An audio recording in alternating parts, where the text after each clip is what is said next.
আজি ভব কাননে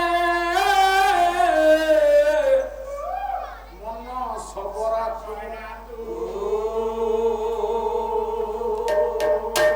ভ্রমছু হইছে তারি এ ভব কাননে মন সবরা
ବାପ ଥିଲା ପୁଅ ହୁଏ ନାୟକ ବାପ ଦମର ଅଛି ଶପତି ସବୁ ଲେଖିଦେଲା କାହା ନାଁରେ ନା ପୁଅ ନାଁରେ। ବାବୁରେ ଆଜି ଠାରୁ ଏ ଘର ସମ୍ପତ୍ତି ସବୁ ତୋର। ବାପା ସେ ସମ୍ପତ୍ତି ହିସାବ ରହିବ ନା। ଟଙ୍କା ବୁଦ୍ଧି ଟିକର ଚାଷ ସେ ସମ୍ପତ୍ତି ଆଉ ସମ୍ପତ୍ତି ହିସାବ ରହିବ ନା। ଶାଶୁ ଥିଲା ବୋହୁ ହୁଏ ମାଲିକ। ଶାଶୁ ଦମରେ ଅଛି ବୋହୁକୁ ଚାପି କାଠି ନେତାଟା ଧରେଇ ଦବ।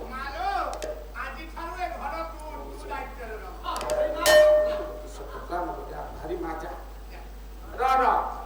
ବୋହୁ ପାଦରୁ ଅଳତା ଛାଡି ନେଇ ଶାଶୁ ପରୀକ୍ଷା କରିନେ ବୋହୁ କି ଭଳିଆ ଚାପି କାଠି ନେତାଟା ଧରେଇ ଦବ। ମା ଏ ଘରଟା ତୋର। ସେ ଘର ଅବସ୍ଥା ରହିବ ନା। ସେଇଭଳି ଆମେ କଣ କରନ୍ତି ଖାଲି ମିଛୁଟାରେ କହନ୍ତି କିନ୍ତୁ ଶିକାର କୋଉଠି ଅଛି ଆମେ ଦେଖିନା। ସେଥିପାଇଁ ଆପଣ ମାନଙ୍କର ମଣି ବାବା କହିଲେ ତତ୍ତ୍ୱବିତ୍ତି କବି ହେଲେ ତୋର ପୁରୁଷ ତ ନାହିଁ ବିଷୟରେ ରହି ଅରଜିଛୁ ଯେତେ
ତମେ ଜଣେ ନାରୀ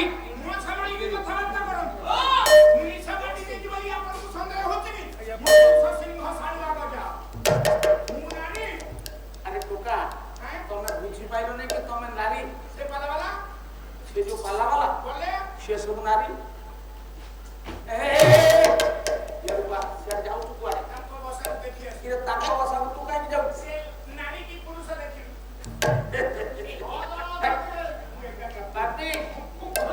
ତମେ ଏକୁଟିଆ ନାରୀ ନୁହେଁ ଏ ବାୟକ ପୁଅ ନାରୀ। ଯାଉ ଏ ପୁଅ ଯେତିକି ଅଛନ୍ତି ସମସ୍ତେ ଆମେ ନାରୀ। ଆମ ଭିତରୁ ପୁରୁଷ କେହି ନାହାନ୍ତି ଆଜ୍ଞା। ମାନେ ବାପି ତମେ ମତେ ଅଡୁଆରେ ପକେଇଲ ମୋ ମଉସା ବାପା ମାନେ କଣ କହିବେ କେବେ ଆମକୁ ଗାୟକ କହିଲେଣି।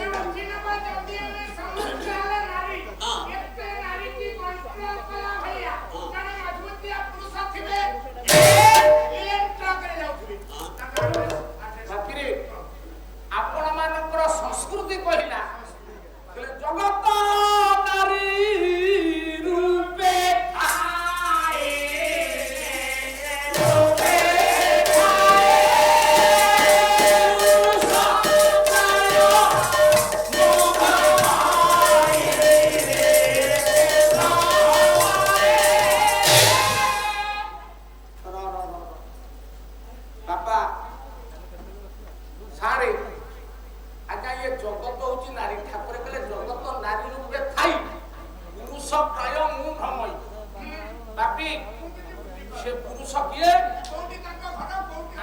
ସମସ୍ତେ ହେଲେ ନାରୀ।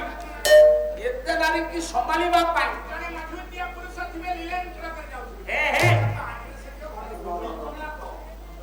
ଆମେ ଯଦି ସମସ୍ତେ ନାରୀ ଆମ ଭିତରୁ ପୁରୁଷ କିଏ? ଆପଣ ମାନଙ୍କର ସନ୍ଥ କବି ଭୀମ ଗୋଟିଏ ପଦ ପ୍ରମାଣ କଲେ ସେ ପୁରୁଷ କିଏ ଅଛନ୍ତି କୋଉଠି? କହିଲେ ଏ ଶୂନ୍ୟ ମନ୍ଦିର ବିହାର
अधिकरू अधिक पाला देखिबा पई आमो चैनल सब्सक्राइब करंतु।